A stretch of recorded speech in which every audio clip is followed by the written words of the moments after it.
Özellikle.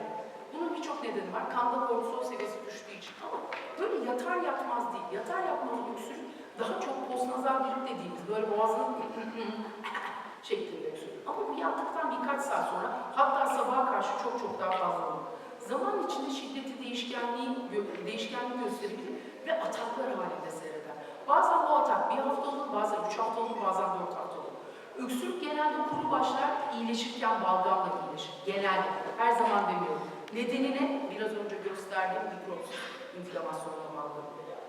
Bunu geçeceğim. Birçok şey aslında tetikleyebilir. Neler tetikleyebilir? En çok viral enfeksiyon, hava kirliliği, sigara. Bu çocuk, yani bütün çocuklar için iyi bir şey yapacaksanız o evin içinden sigarayı kaldıracağız. Hep birlikte kaldıracağız. Ağrı alerjenler dediğimiz, eğer gerçekten alerjisi varsa, ev tozları, polenler, küf mantarları, kedi köpek epiteli gibi şeyler de artırabilir. Biz aslında tanısını nasıl koyuyoruz? En önemli şey hikaye. Hastaların mümkün olduğunca solunum fonksiyon testleri yapıyoruz ve bu şekilde şöyle aletlerimiz var. Bunların ayrıntısına girmeyeceğim ama bizim için çok önemli. Yapabilen kooperatif çocukların hepsini de yapıyoruz. Bunun dışında deri testleri yapıyoruz bir şeylere alerjisi var mı diye ve özellikle küçük çocuklarda astım konusu koymak oldukça zor. Hele de serebral palsili çocuklarda, solunum semptomlarıyla bize gelen çocuklarda tekrarlayan bronşioritleri varsa, tekrarlayan bronşioritleri acile gidip hava tedavisinden fayda görüyoruz diyorsa, gerçi ondan çok dikkatli sormak lazım.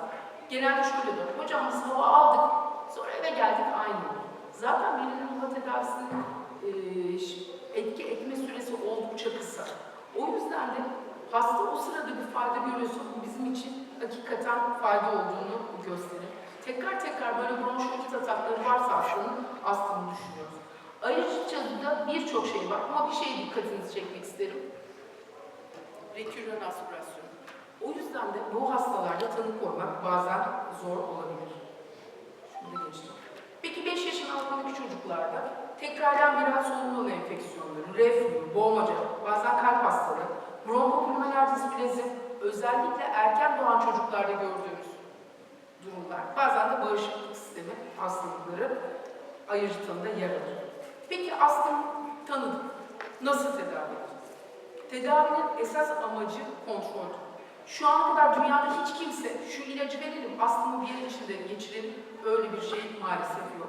O yüzden tanımızı doğru koyacağız, hastanın ilaçlarını düzenleyeceğiz. Siz de çevrenizde, komşunuzda, hastalarınızda, herkesin elinde bir fıs değil mi? Veya nebulizatör. Çok fazla kullanan hastanız vardır eminim. Yanlış mı bilmiyorum ama. İki türlü astım tedavimiz var. Bir, kontrol edici ilaçlar. Bizim inhale steroidler dediğimiz özellikle hastalara verdiğimiz. Diğeri de nefes açıcı ilaçlar. Salbutamol dediğimiz, piyas adını söylemeyeyim şu an ama herkesin çok bildiği, acile gidip hemen tıkıla, 3 kez 20 dakika arayla verilen, bir de öyle kısa etkili vitaminmetiklerimiz var. Hakikaten hastaların nefesleri açılsın diye. Ve birçok farklı bunları verme şeklimiz var. Bu hastanın durumuna çok bağlı. Serebral palsili çocukların bir kısmı muhtemelen nebül şeklinde alması gerekir. Ama onun da kendine göre yan etkileri var. Çok daha fazla doz gidiyor.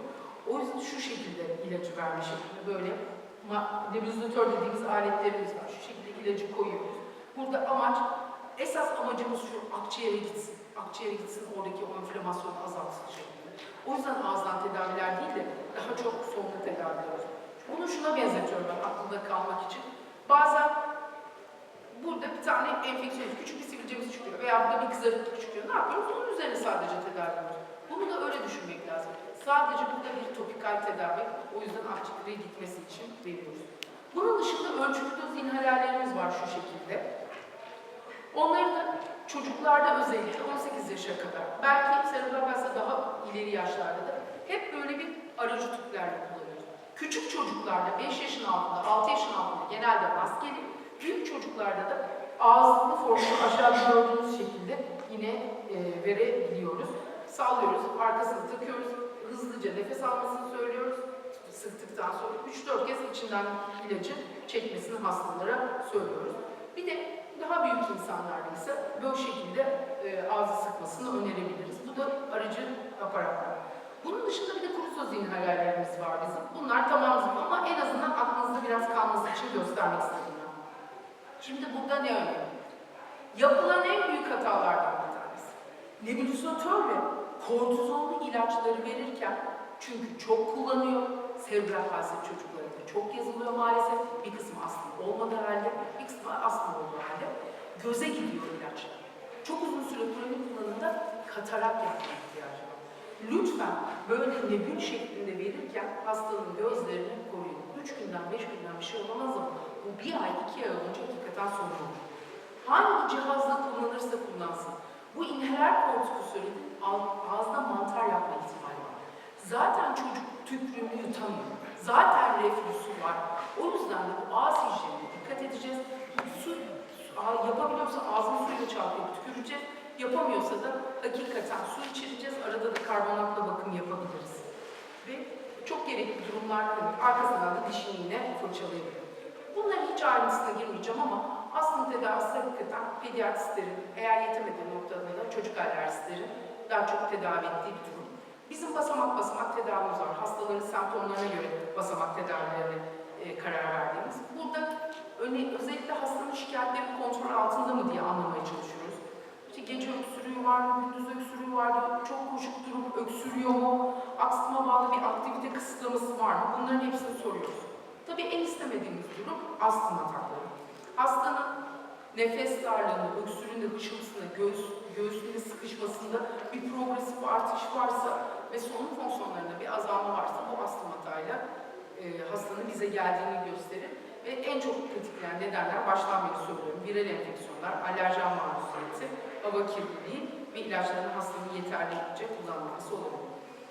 Biz pediatristlere de özellikle diyoruz ki eğer hastanız size geliyor bu hastaların büyük bir kısmı.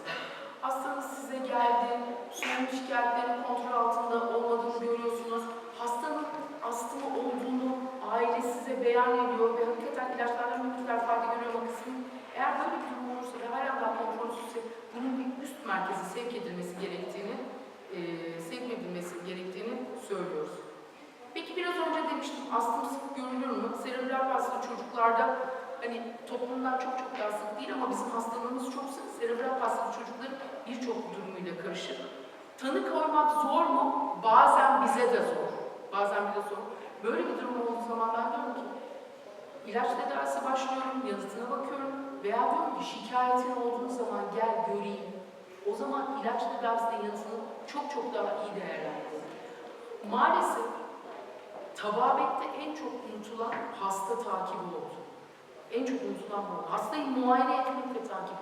Oysa bir muayene, bir takip, hastayı 3-5 kez arka arkaya görmek, hastayı bilmeniz size çok şey öğretir. Bazen tanı koymak hemen tanısını koymak zorunda değilim. Adını hemen koymak zorunda değilim. Ama doğru tanıyı doğru bir şekilde koymak zorundayım. O yüzden de hastayı takip etmek zorundayım. Hırıltının sebebi biraz önce de dedim aspirasyon olabilir. Ama bu hastaların her an denetiminde, tedavisinde herkes bir arada mutlaka emek veriyor. Aileler de gerçekten çok emek veriyor. Ve bütün hastalarımız, bütün çocuklarımız rahat, güvenli ve sağlıklı bir nefesi hak ediyorlar. İlginiz için çok teşekkür ederim.